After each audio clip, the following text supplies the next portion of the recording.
ഞാനും നിങ്ങളും ചെയ്തു വെച്ച പാപമുണ്ടല്ലോ, ആ പാപങ്ങൾ മുഴുവൻ ലോകത്തിന്റെ അധിപനായ പടച്ചറപ്പിനോട് ഏതെങ്കിലും ഒരു മനുഷ്യനെ ഏറ്റു പറഞ്ഞ, ഏതെങ്കിലും ഒരു മനുഷ്യനെ തൗബ ചെയ്ത അവനെ അള്ളാഹു ഇഷ്ടപ്പെടുമെന്ന് വിശുദ്ധ ഖുർആൻ. ഒരാള് ജീവിതത്തിൽ ചെയ്ത പാപമുണ്ടല്ലോ, എടോ തെറ്റ് ചെയ്യാത്ത ആരുമില്ല. തഴമ്പുള്ളവനും താടിയുള്ളവനും ഹാഫിളും ആലിമും പ്രഭാഷകരും എല്ലാവരും തെറ്റ് ചെയ്യുന്നവരാണ്. നമ്മളാരും മലക്കുകളല്ല, നമ്മളെല്ലാവരും മനുഷ്യന്മാരാ.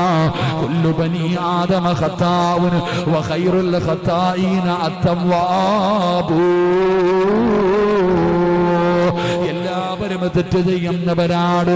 ആദമിന്റെ മക്കൾ മുഴുവനും തെറ്റ് ചെയ്യുന്നവരാണ്. ആ തെറ്റ് ചെയ്യുന്നവരിൽ ഏറ്റവും നല്ലവനാരെന്നറിയോ? പശ്ചാത്തപിച്ച് മടങ്ങുന്നവനാ, അള്ളാഹുവിനോട് തൗബ ചെയ്യുന്നവരാ.